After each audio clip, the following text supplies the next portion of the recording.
Hi friends, welcome back to Brilliant Blue Reviews. My name is Heather, and in today's video I'm going to talk to you about the 30th anniversary re-release of the movie Toy Story. Okay, Toy Story was originally released at Thanksgiving 1995, so I was 23 years old when this movie came out.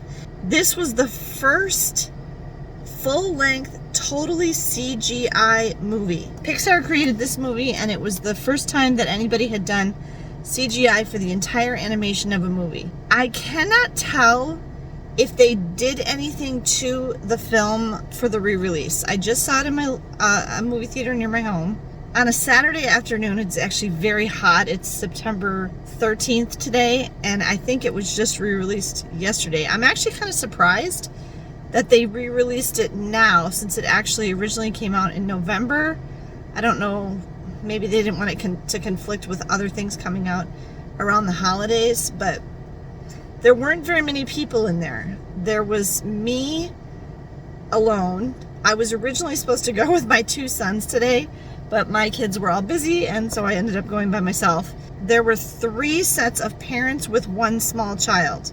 Now, there was one dad by himself with his little girl, and she was fine through the whole thing. I would say she was probably like 5-6 years old, and she was totally fine. The other 2, it was mom, dad, and a little one, and those kids were way too young, not only for this movie, but they were too young to be in any movie. They were much younger than I would have taken my kids.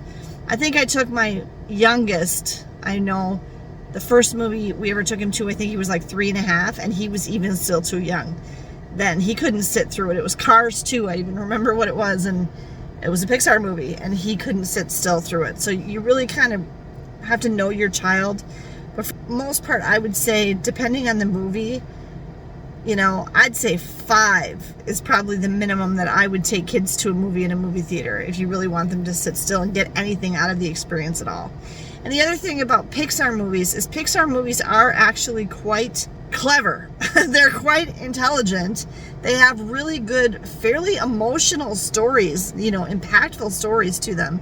And there's a lot going on in Pixar movies, and if you're not old enough to catch it all, you're not going to get anywhere near as much out of the experience as probably adults would. I really feel like Pixar movies are really made for adults. I mean, obviously, when I first went to this movie in the movie theater, I was 23 years old. I hadn't had kids yet. And my oldest son, Andrew, which no, I did not name Andrew after Andy in this movie. He's never gone by Andy. But I've always kind of followed along with the story of Andy in the Toy Story movies, kind of did go through the developmental stages with my son Andrew, so it has an extra emotional impact for me because my son was born almost exactly 1 year after this movie came out. There's so many really impactful, emotional, psychological things in the Pixar stories that if you're not an adult, you're not going to catch half of it. And there's a lot of really funny lines too in Pixar movies that I'm sure go whoosh right over kids' heads. And what I was saying is, actually, you know, I would have gone to this movie probably with friends, I'm guessing. I don't remember who I saw it with. When I was 23 years old, and I know I saw it in the theater when it came out and loved it. So Pixar movies, I really think, are almost better suited for adults. But these kids that were in the movie theater with me today, the 2 of them were way too young. They weren't watching the movie. They weren't getting anything out of it. They weren't listening. They were running up and down the aisles, and their parents were completely distracted the entire time, trying to keep the kids in their seats. And, you know, they're just too young. Don't take kids to a movie that young. I don't think it's worth the money you spent.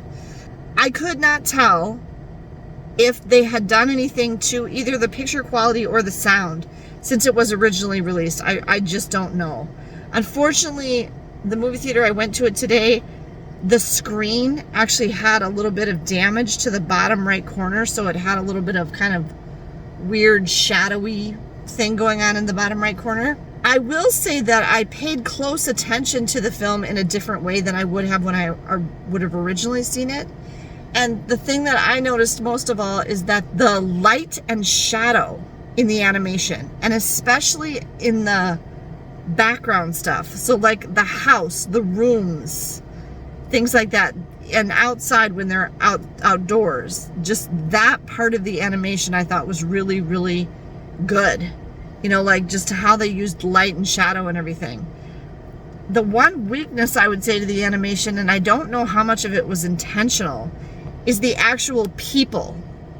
Andy, Mrs. Davis, his mom, the little sister, Sid, and Sid's sister from next door. You know, the people in the film look weird. They look very strange. The faces of the toys actually look more realistic, I guess. A couple other things I caught that I thought were funny. I mean, they throw a ton of Easter eggs in Pixar movies. The A113 on the mom's license plate, that's a common one. This is obviously the first place that you see the Pizza Planet truck is in the original Toy Story, and then they put the Pizza Planet truck somewhere in every other Pixar movie. I'm pretty sure it's in all of them. I'm pretty sure A113, which was their classroom number from the college that they all went to, I'm pretty sure that's in every Pixar movie. Something I had never caught before was the books on Andy's bookshelves in his bedroom that are behind Woody's head at the very beginning when they're having the staff meeting about the birthday party and stuff and the move.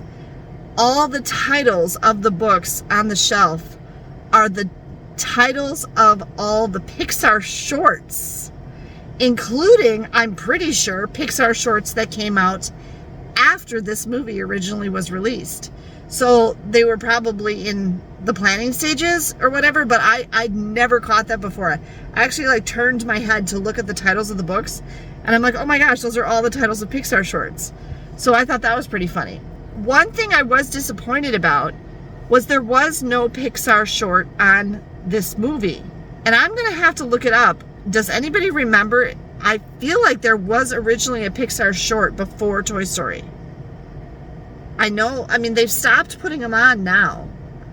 They stopped putting them on, I think, during the pandemic, maybe, or right before. And now Pixar movies, I don't think, sometimes they do. No, I think there have been a couple recent ones, but I feel like there was probably a Pixar short on Toy Story originally, and there was no short on this. So I don't know if that was this theater's decision or if Disney Pixar is choosing to re-release the movie without the short on it. I don't know.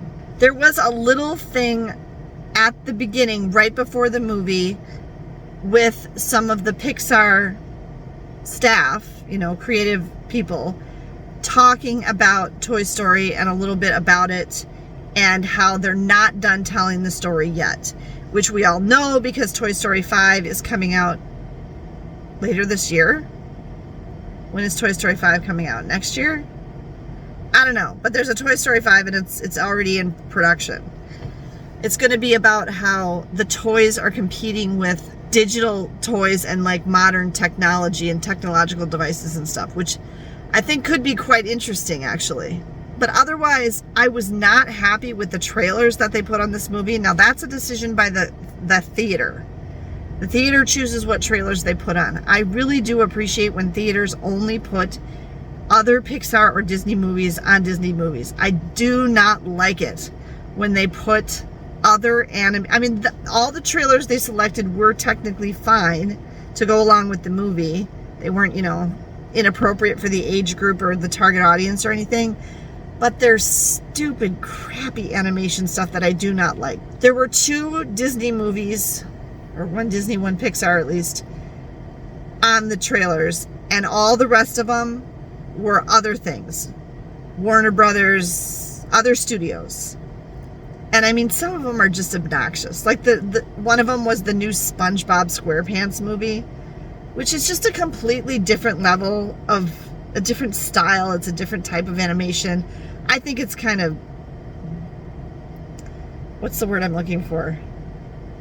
If you know what I mean, you know what I mean. I just think Disney has more class.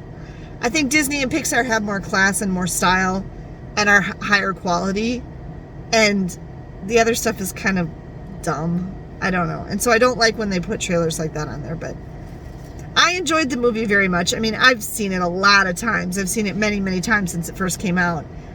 Mostly, I'm sure, on television or video or whatever. I mean, I'm pretty sure we owned it on VHS. And all my kids know the movie and everything. But none of my kids would have seen it in the theater. which was why I was really excited to go to it today with my kids in the movie theater. I wanted them to get to see it on the big screen. So I was kind of disappointed today that none of them was able to go with me. But, oh well. I do think Disney's going to be doing this more, where Disney Pixar are going to be releasing more classic Disney films back into theaters, you know, like on their anniversary dates. So that's something to watch for if you're interested. If you never got a chance, if you're too young to have seen them on the big screen, I think it's worthwhile going to them on the big screen. I really liked getting to see it again in a movie theater. I caught little things that I'm sure I probably never caught in the past. It was worth it to me to go to it in the theater again, so I thought it was kind of fun. The original Toy Story, which came out in 1995, has been re-released in movie theaters for its 30th anniversary. So if you were too young to see it, or it's one of your favorites, or anything like that, I would encourage you to go to your local movie theater and check it out. Thanks for taking the time to watch this video. Have a great day, and I'll see you next time.